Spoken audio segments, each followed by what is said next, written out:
Hello, everybody. It's the afternoon of Tuesday, which is a wonderful thing. We've made it past Monday already on another week heading towards Christmas. And just before I speak to John, let's have this.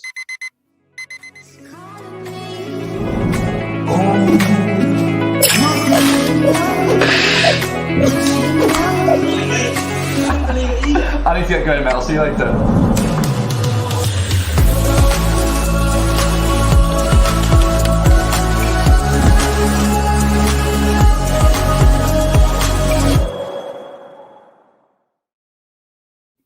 Oh, and as the music fades from that and it disappears into the distance, you were thinking, there, I'm going to nick that riff and put it into one of my next albums.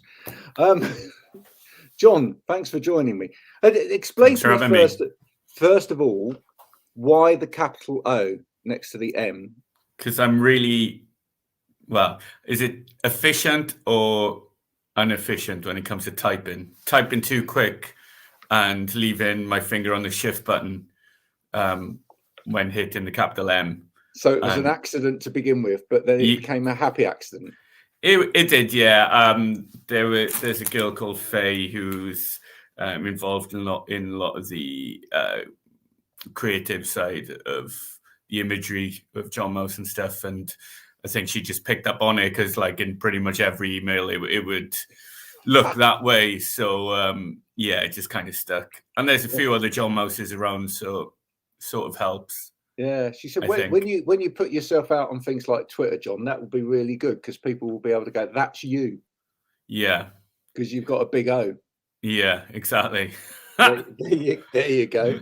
Now, before we go delving back into the history, I saw you the other day in London.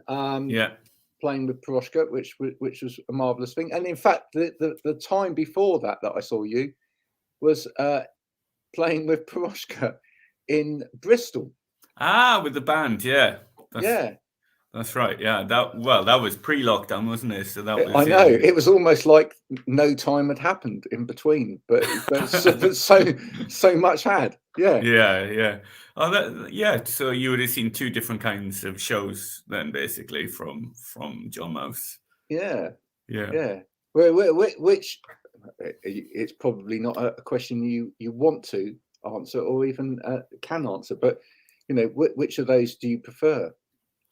I like them both. I'm going to sit on the fence here. Yeah. I like playing with the band and having that kind of style of music and having that kind of ability to like interact with musicians. But I also kind of like the kind of what you have to do when you're by yourself. So you have to put on a bit more of a act and a show and a bit more theatrical and I can hear myself sing when I'm by myself as well, which I can't really hear when you've got a really loud drummer and a guy playing guitar next to you with amps everywhere. So yeah, for me actually, it's probably the solo thing because I can hear myself. Yeah. I mean, you really did delve into your sort of inner early Peter Gabriel at that show with the, you know, taking off of the mask, you know, the face makeup. How much do you enjoy all of that? Quite a lot. I thought about because I knew about this tour for a while. And just to help, you know, with the changeover and space and time wise and all that, to you know, to help out because I was driving as well and selling merches, you know. I'd thought about it for a while and what to do with this set, and I'd worked on it quite a bit, and it just needed a little bit more. And I'd always had the idea about some kind of headpiece, and I didn't want it to just be a boat mask, first of all. No. So I wanted to do it myself. So you've got the Frank Sidebottom element kind of vibe about it. So there's that. But also when I took the mask off, I wanted there to be like a bit of a point to having the mask on in the first place, you know. So that's why the makeup was still there, so that the pigeon is still part of me, you know, the remnants of it. So you can't get rid of that kind of existential dread of the pigeon, which had manifested itself in me. Nobody has a clue what we're talking about right now, do they? No, probably not. But it's always your show is always deeply thought provoking in a way, but immense fun at the same time. Yeah, which is really exactly what I think you probably want them to be. Yeah, and thanks for saying it. That's kind of the lyrical contents like that as well. So I kind of want to try and reflect what I'm writing about in the performance, I suppose, as well. Yeah, no, absolutely. I love the t-shirts as well. You picked out one guy in the audience that was wearing one of your t-shirts at that gig. Yeah. Just explain for people that are new to John Mouse, and indeed perhaps listening to this on Radio Land later on, because this will go out on radio. What the t-shirt looks like. So the t-shirt was launched as part of to promote the last single taken from the last album, which was Buy to Let Industry Expert. And the whole album was written right at more or less at the start of the very first lockdown. And we aimed to write and release a song every week. That was the plan. And we did that. I think we did 10, 11 songs. I can't remember exactly. And Buy to Let Industry Expert was sort of influenced by the Instagram images of an artist called Bedwyr Williams, North Walian artist, who was talking about similar kind of things and ideas that I was contemplating and mulling over at the same time. And he was doing a great kind of like visual representation of my brain, I felt. So we've met a few times, and his partner is a mutual friend. So he's come to some of my shows and stuff, and we've discussed him actually, you know, like singing on one of my songs in the past. I've never quite got there. So when it came to doing a t-shirt and having some great imagery on the t-shirt, I thought the person who was kind of part inspiration for the song would be the best person to create the design for the backprint, really. And I can't remember exactly what the backprint was, but it was something about a commercial landlord driving in a car and pondering some fucking bit of life. Oops. Yeah, I can't. Are you actually an industry expert in anything? Well, I'm a course leader in events management, so there you go. There you are. Why not? But it's kind of nice because the front of it just says John Mouse, Buy to Let Industry Expert. So you could kind of take it seriously as well if you wanted to, and people be like, there's a buy to let industry expert. Let's Google him up and see if we can. Well, I was going to say, invest. I was going to say you should have a buy to let website. Yeah, and just see how many hits you get. Yeah, you never know. So where did music start for you then? Where, going all the way back, where did you start? What, listening or both? Listening, playing. Okay, so listening. I wasn't really into any cool music. It was all pop music for me listening as a kid and growing up. Yep. My parents didn't really have much music in the house. It was like the odd Yellow album, Queen, one Queen album, maybe, Chris de Burgh, Simply Red. Oh, yeah. Simply Red. Brian Ferry, not Roxy music. Yeah. You know, it was easy listening. Yeah, but nice. Do you know what I mean? And I was really into pop at the time, you know, like Michael Jackson and like Bad and Thriller and 5 Star and Johnny. Star. Yeah. Rain or shine. It'll always be 1 in a million. Yeah, so, you know, I was just really into pop, and then music changed for me on Now That's Right Whole Music 17. Right. Yeah. That's very specific. Okay, well, it so is. This was a groundbreaking album for you then. Yeah, Now That's Right Whole Music 17 is a groundbreaking album for me, because I've been asked this question, you know, or thought about it anyway. Yeah. And like, I think I listened to it was on record, so record one, side one. And that was your normal kind of stuff like Eurasia, Blue Savannah, yeah, Paula Abdul, Opposites Attract. So, you know, Yeah. just, you know, good pop songs in the charts yeah. at the time. And then I think, and you can Google it if you want to, but it was either Record 2 Side 2 or Record 1 Side 2 that I ignored for a long time.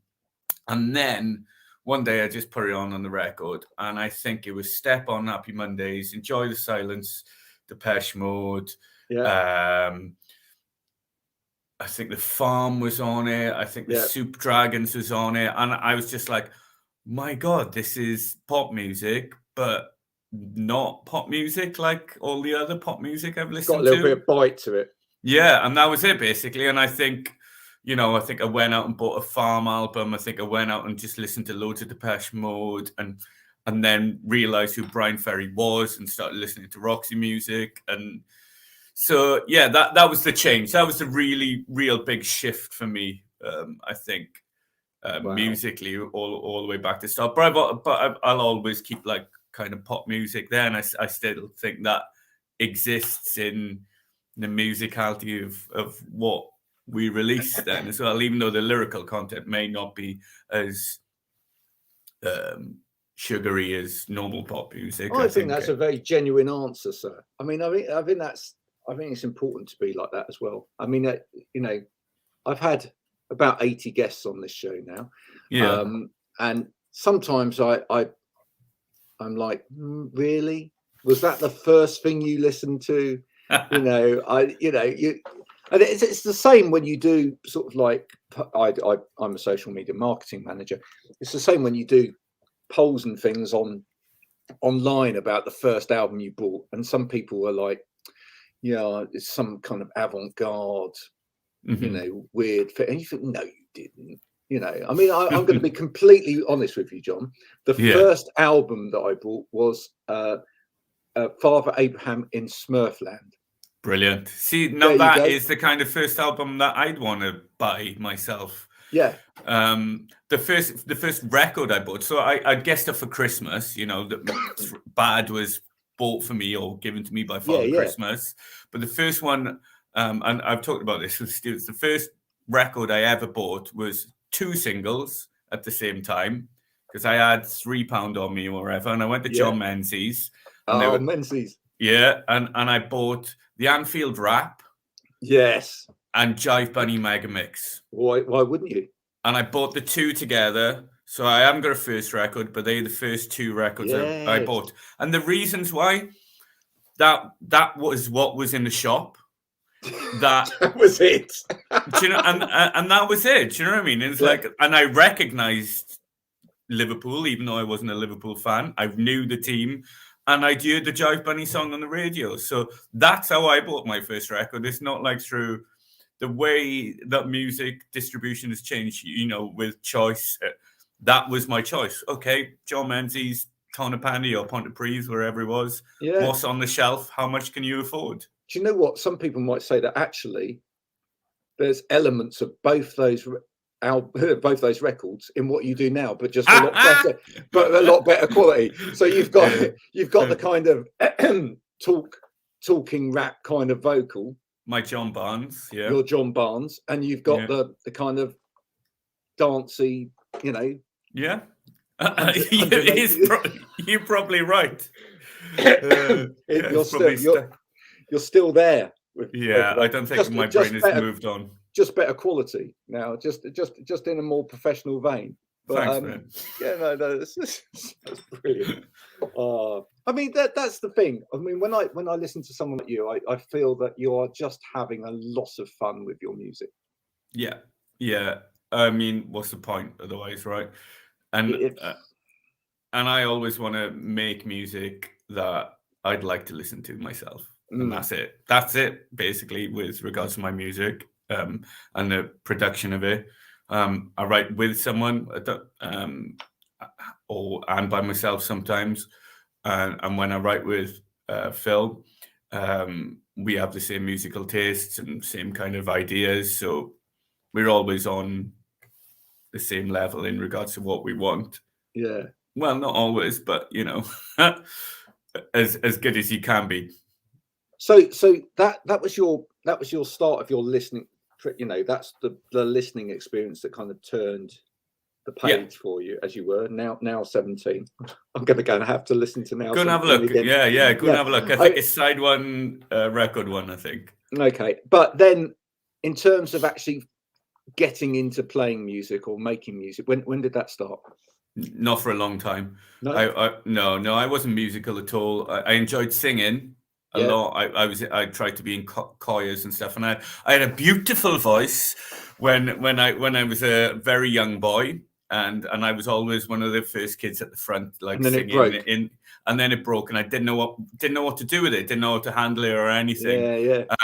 So I thought I couldn't sing ever again, and it knocked my confidence a bit, and because I always really enjoyed singing, but I just didn't know how to handle a voice and what to do with it. I was trying to, you don't know, do you? So I was just trying to do the same thing, and it was something terrible. So I moved to kind of just writing poems and stuff like that then. So it went down to that. I'd left the voice alone, but just started writing poetry and just short stories and just nonsense, squiggles and stuff like that. So did that, and that didn't really pick up a guitar until I was in uni, maybe when I was like 19, something like that. Started singing Blur and Oasis songs, on the guitar, C, D, and G, A, if you're lucky. Advert, there was a great song. Right, Blur. If people remember it from Modern Life is Rubbish. Yeah, it's about the easiest Blur song to play. I think it's 3 or 4 chords. Brilliant, great. Yeah, so didn't really pick up a guitar until then, and a mate of mine had this big, massive, jumbo 12-string guitar that had 6 strings on it, and I kind of learned to play on that, and it was painful. But I knew straight away that I was learning guitar to write my own music for no other reason. I didn't want to play. Well, that's songs. Something we both have in common. Yeah, is that where you? Yeah, I was 14 when I first joined the band, so I started in music a bit earlier than you, but I joined a band as a singer, and I just kind of progressed in that vein. And then I got to university. My first year at university, I couldn't find a band. Yeah. So I did a bit of sound engineering and stuff like that for people, and went and joined a local radio station, because that's great, because you got to play music at least. And second year, then I did find a band. I managed to kick out a female singer out of a band to join this band. But yeah, it was not until sort of later into my second, almost third year at university, and I was still surrounded by musicians and music, whatever, and that I had access to lots of guitars and whatever, that I decided, do you know what, I'm going to pick an instrument up and learn it. But it was purely to write. Yeah. Had no interest whatsoever in learning. As you say, I learned 1 or 2 songs by sort of like playing along to them. I think Throwing Muses' Pearl was the first song that I learned to actually play along to. But I just sat there and wrote lyrics and, made a noise alongside it, you know. And then eventually someone went, well, that's not that bad. And then and then I just looked for other people that could actually play it better than me. Yeah. That was the way. That's what I still do. Yeah. It's good. It's a good technique, isn't it? It is, yeah. It's like, I'll play you my song. Sorry about the playing, but here we are. And then they pick it up and they do these marvelous things with it, and you just think, oh, that's great. Yeah. I'm a bit lazy like that, I suppose. If I know somebody else can do a better job than me at something, I'll leave them to do it. Because I just want to focus on my strengths and areas that I enjoy more than other things, really. The fun bits. Bits. Yeah, exactly. Well, here's the thing, is that a lot of people don't really realise, is that actually a lot of people that are really great musicians spend an inordinate amount of time on their own in a bedroom or wherever, just practicing the thing over and over and over and over. It's really boring. Yeah. It was strange doing this solo show because, you know, rehearsals are in rehearsal rooms with other people in the band. Yeah. And this was me playing around with a MIDI keyboard, pressing play on a computer and learning the lyrics. And there were a lot of lyrics. Yeah, you do write a lot of lyrics, John. Yeah, and thinking about the performance. So the whole practice and the rehearsal side of it was. I actually enjoyed it a lot. Doing it, practicing myself. It just gave me a lot of time to think about. Yeah. The whole experience, I suppose, and I still wasn't happy by it, with it all in the end. And I'm going to try and I've got a gig coming up on the 14th of December, and I'm making a few changes to the set, not drastically, but enough of the things that irked me a little bit on the last tour. Well, that's interesting. That I want to change a little. Just give me. I don't want to pry too much, but just give me one little thing. What irked? The running order of the first 4 or 5 songs. There was a point where 3 songs sat together, and it was nothing else was really going on apart from me dancing and singing and pressing play. So I needed to add something instrumentally to those. So playing something basically.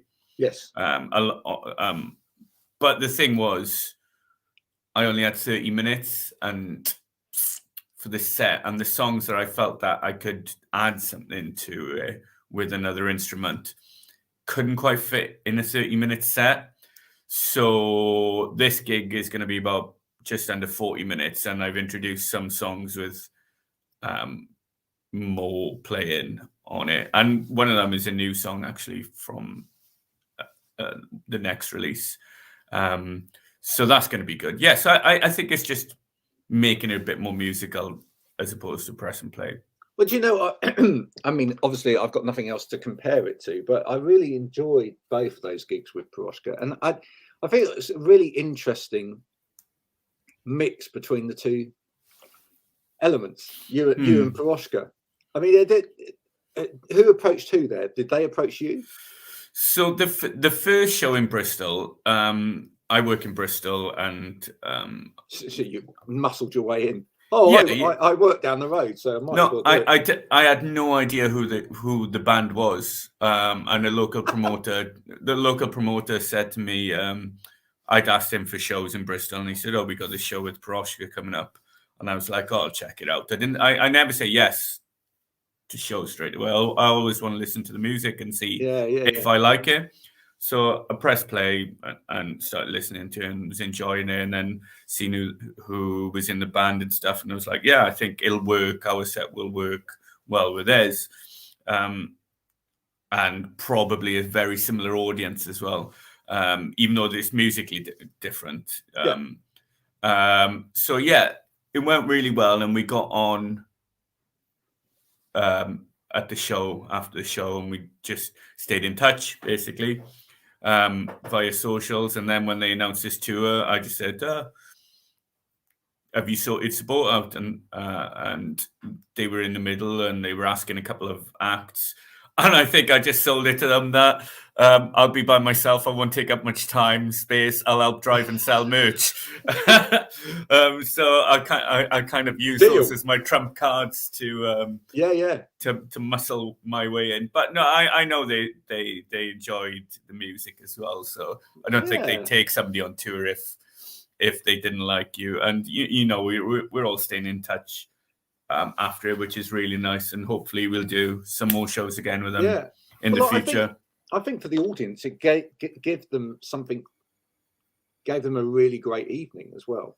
Yeah, you know, on both occasions, because you know they're not jumping around type stage people.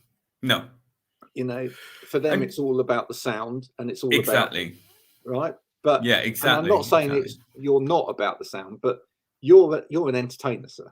Yeah, exactly. So I'm the ultimate warm-up act, really, and I get the crowd. Really are, yeah. I get the crowd warmed up for them, and I know my job as well. So when you are an opening act, I know your job. I know you shouldn't be on there for too long. I know people are not coming to see you. I know it'll be slightly harder for you as well.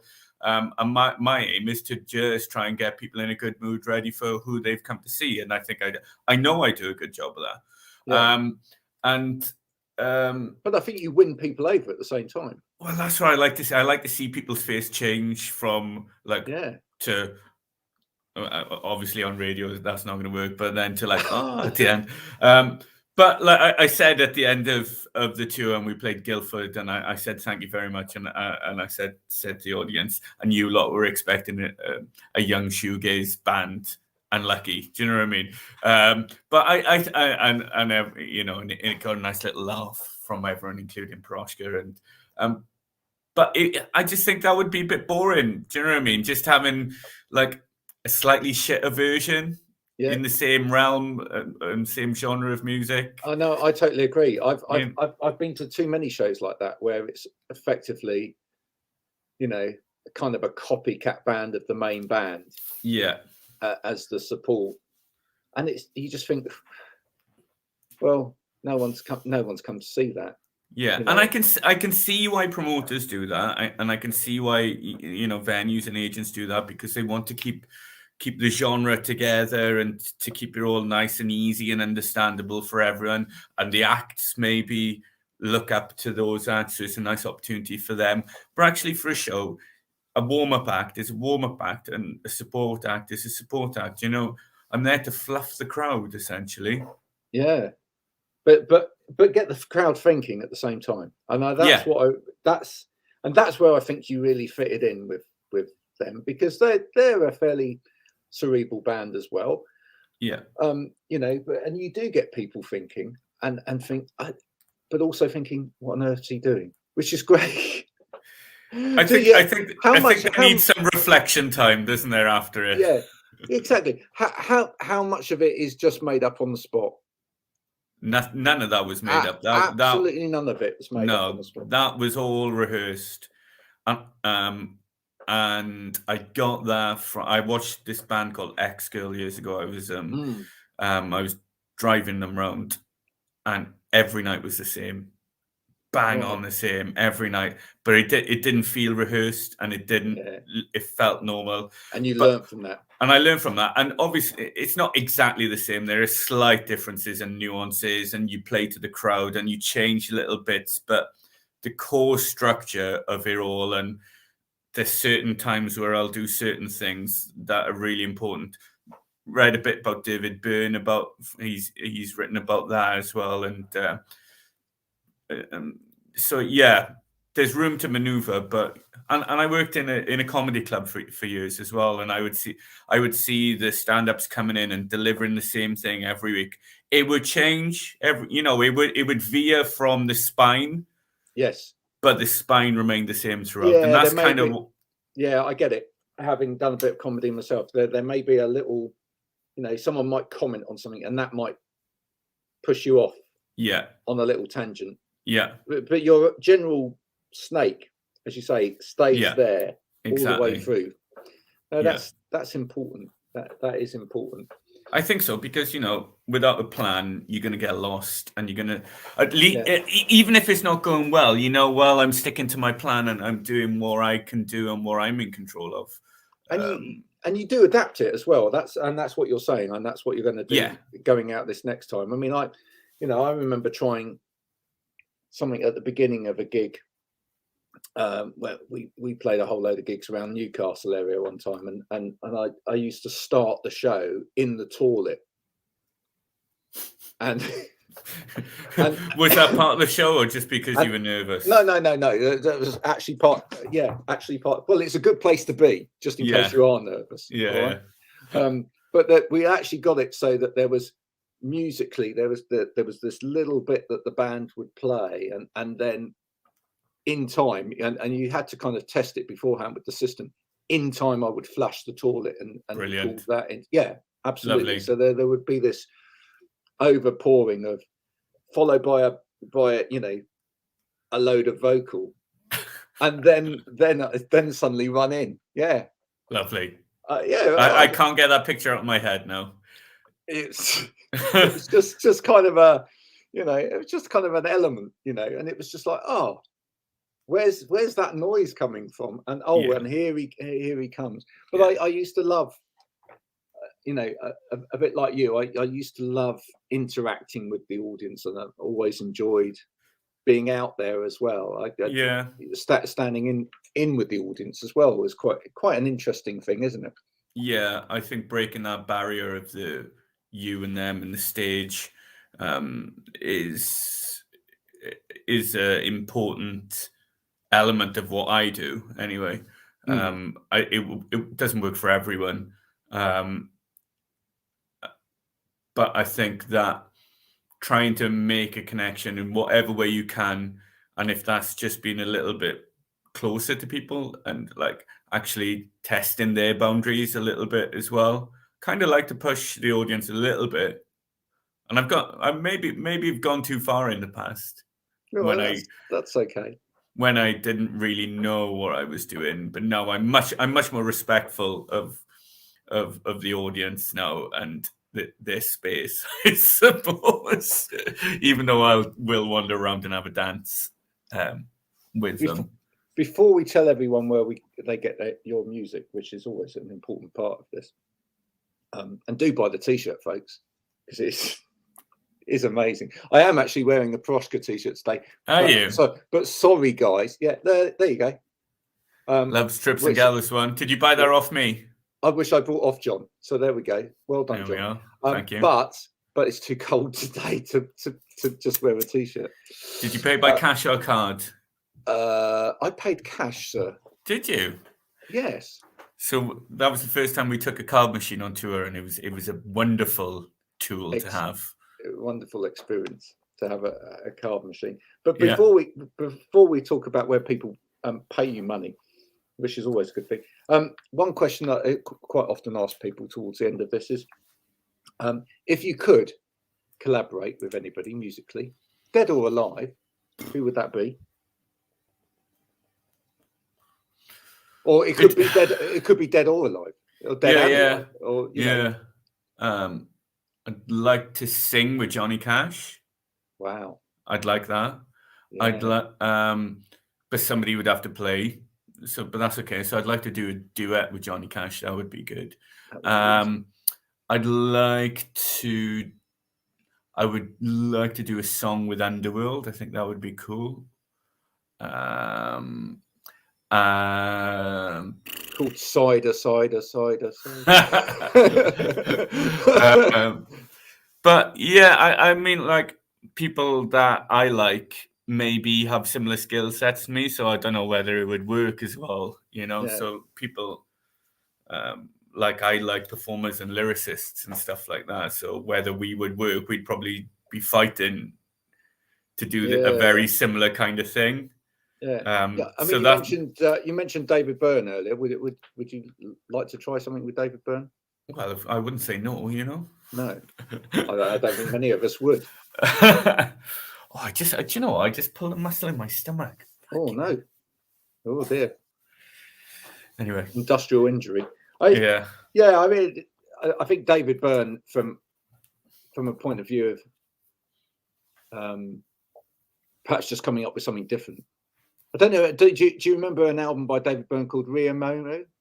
No. Which was it was a sort of a Latin American, all right, type vibe to it. With a lot of real good percussion groove going all the way through. I mean, I think he's just tried lots of different things. Yeah, and that's what I'd like. If I had money and budget and stuff, and back in, and if I was a little bit better, I'd like to do more things like that, but you can only do what you can do, right? So yeah. Well, that's the great thing. At least that's the great thing about computers. Yeah, is that you can experiment and do quite a lot with them. So you can make yourself sound bigger just with those computers. I mean, think about it.